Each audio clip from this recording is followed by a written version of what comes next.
ሰላም እንዴት ናችሁ? በያላችሁበት ሁሉ ነገር ሰላም ነው። አሸይን አንድ ያላችሁ እሞኝላችኋለሁ። ቤስቲስ ገቡ እንደልማዳችሁ ላይክ እና ሼር ያደርጋችሁ ሐሳቦቻችን ለብዙዎች አካፍሉ። ለዚህም ሁሉ አመሰግናችኋለሁ። ሐሳቡ ሲሞቻችሁ 3000 ላይክ እንድትገጩን በትትና አጎብዛችኋለሁ። ዛሬ ሚዛናችን ዘላችሁ የመጣነው ሁለት ሰበር ዜና የባርሴሎናው የፊት አጥቂ ያማል ለጋዛና ለፍልስጤም ህዝብ ያሳየውን ድጋፍና ፍቅር ነው።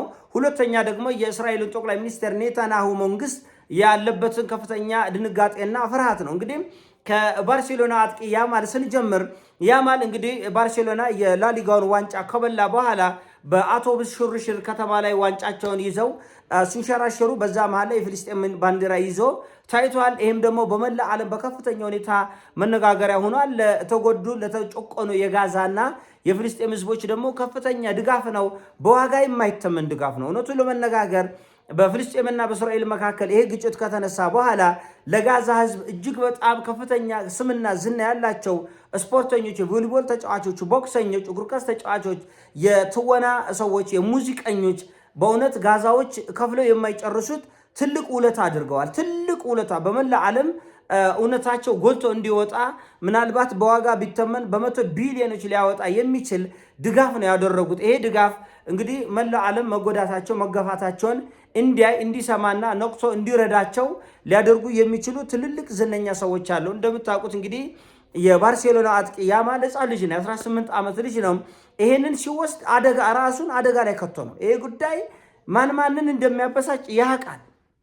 ምናልባት ወደፊት ስራውን ሁሉ ሊጎዳ እንደሚችል የታወቀ ነው። ባላንዶር ላይም ሌሎች ዓለም አቀፍ ሽልማቶች ላይ ተጽዕኖ ሊያደርግ ይችላል። እንደምታውቁት ዓለም አቀፍ ፖለቲከኞች የማይገቡበት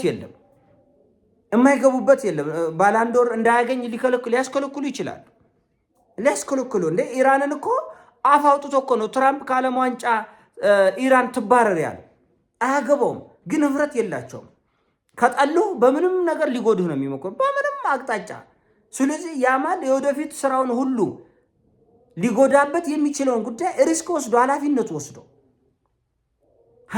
ወስዶ ይሄንን ኃላፊነት እንዲወስድ ሪስክ ውስጥ አደጋ ውስጥ ስራውን እንዲከት ያደረገው ምንድን ነው? እውነት ነው። እውነት ካለው አንድ ኃይል አንድ ሰው ካድሬ አያስፈልገውም። 100,000 ካድሬ ስላንጋጋ ውሸቱ እውነት አይሆንም፣ ጨለማው ብርሃን አይሆንም። በተከፋይ ካድሬዎች በተቀጣሪ ካድሬ የምትለውጠው እውነት የለም። 4 ነጥብ። ያ ቢሆንማ አሜሪካ በኢራን ጉዳይ ላይ የመላውን ዓለም ድጋፍ ባገኘች ነበር። አላገኘችም፣ አታገኝም። የራሱ የአሜሪካ ሚዲያዎች እኮ ሙልጭ አድርገው የራሳቸውን መሪዎች ሲሰድቡ ነው የሚሉት። ለምን? ሽንፈትን፣ ማንም የማይክደው መራር ሽንፈትን ስለተጋቱ ነው። ውሸት ነው ብትለው ውሸት አይደለም፣ ያው ፊት ለፊት ስለሆነ ሲኤንኤን እንደ ልማዱ ዋሻለሁ እቀደዳለሁ ቢል ማን ይሰማል? ቢቢሲ እንደ ልማዱ እቀደዳለሁ ቢል ማን ይሰማል? አይሰማም። እና ካድሬ በማሰለፍ አይደለም ተቆጣሪ አጎብዳጅ በመቅጠር የምታልፈው ችግር የለም፣ አታልፈውም። እና ትልልቅ አርቲስቶች፣ ትልልቅ ሙዚቀኞች፣ ትልልቅ ተዋናዮች ከፍዬ ልስራልኝ ብትለው 100 ሚሊዮን ብትከፍለው አይሰራው፣ አይፈልጉም። ነገር ግን በነፃ አደጋ ህይወታቸው ላይ ስራቸው ላይ አደጋ እየጠሩ ለጋዛና ለፍልስጤም ህዝብ ድምጽ ይሆናል። 1 ብር ሳትከፍል 1 ብር። አሁን ኢራኖች መኖሬንም አያውቁ፣ ምንም አያውቁ። ፍልስጤም ምንም ከነመፈጠራችን አሁን ፍልስጤሞች እኔ ላያውቁኝ ይችላል፣ አያውቁኝም ደግሞ። ግን ስለ እውነት አንተ እውነት ስትይዝ ለአንተ የሚሟገት ማዕት ሰው አለ።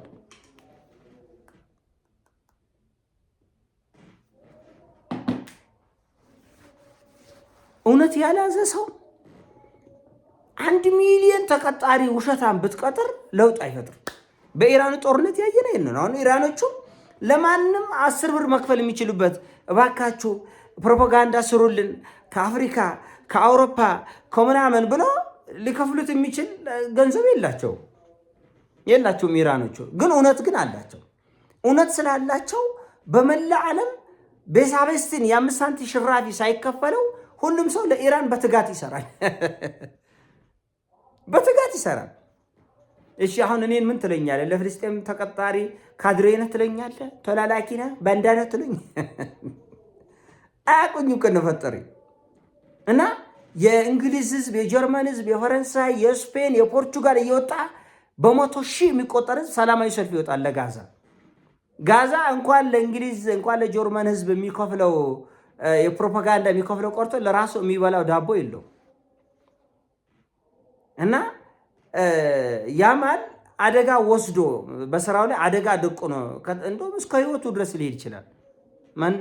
ማን ያውቃል? እስከ ህይወቱም እስከ ስራውም እስከ ምንም አደጋ ወስዶ ኃላፊነት ወስዶ ሪስክ ወስዶ ለፍልስጤም ህዝብ የሚሟገትበት ምክንያት እውነትን 1 ሚሊዮን ካድሬ የውሸት ተከፋይ ካድሬ ሰብስበው ውሸቱን እውነት አታደርግም፣ ጨለማውን ብርሃን አታደርግም፣ የጠመመውን ልታቀነው አትችልም።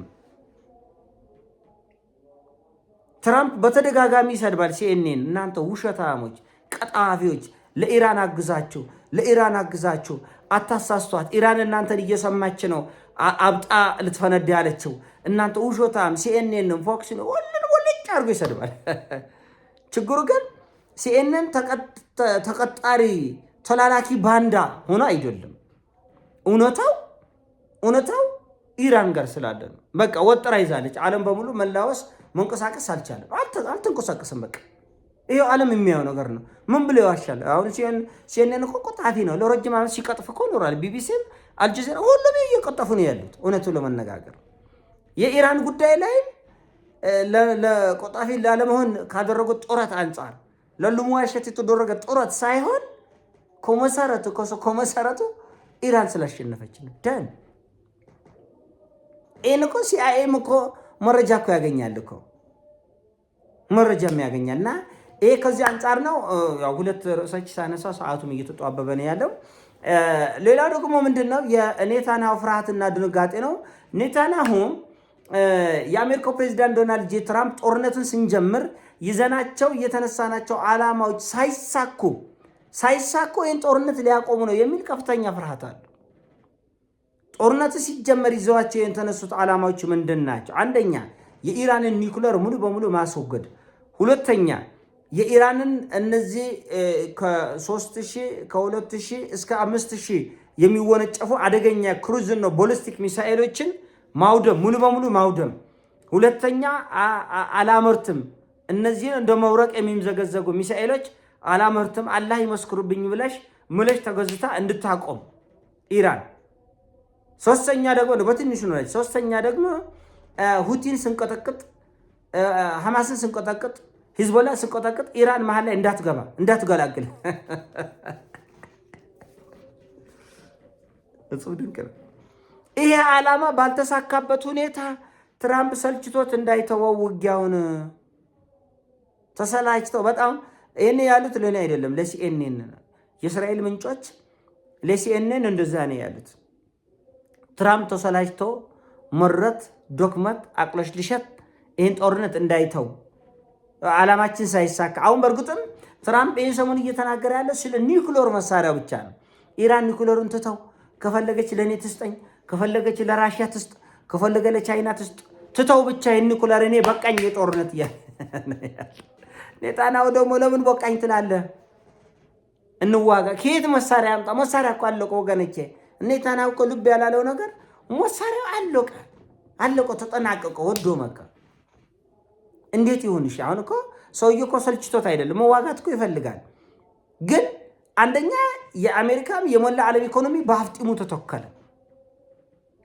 ሁለተኛ የአውሮፓም የአሜሪካም ህዝብ ከኢራን ጎን ቆመ። ኢራን እውነት አላት። እናንተ ኒውክሌር ይዛቻል፣ እሷም ከፈለገች ትያዝ። እናንተ ሚሳኤል ይዛቻል፣ እናንተ እሷም ትያዝ ከፈለገች። እና በቃ ምን ይሄን ጦርነት ለምን ጀመርክ እያለ ነው። እና በዚህ መሀል ነው እንግዲህ አሁን መንግስት የአሜሪካው መንግስት እንዲህ እጀ ሰባራ ሁኝ ህዝቤም አንጓጠኝ ሶድበኝ፣ ዓለምም አንጓጠኝ ሶድበኝ፣ ይሄን ጦርነት እንዴት ነው የምቀጥለው? ኢራኖችም ተው ቢባሉ የሚተው አይደሉም። ሆርሙዝም ተዘጋ፣ ጉሮራችንም ተዘጋ፣ ምን በላውም ጠፋ፣ ነዳጁም ጠፋ እና ምኑን ከምን እናርገው የሚል ፍርሃት፣ ስጋትና ፍርሃትና ድንጋጤ ላይ ነው ያሉት። እና የሆነ ነው ሆኖ በቀኝም ነፈሰ በግራ አሁን ትልቁ ነጥብ ምንድነው? ይሄ ነገር አደገኝነት እንዳለው የአሜሪካ ፖለቲከኞች ስለተረዱ በመሰላቸት ሳይሆን በመሸነፍ ይህን ጦርነት ለማቆም ተገደዋል የሚል ሐሳብ እኔ ያለኝ። ይሄን ሐሳብ ሲሞቻችሁ ላይክ አድርጉ፣ ሼር አድርጉ። ወዳቻለሁ። በያላችሁበት ይሞቻችሁ። ሰላም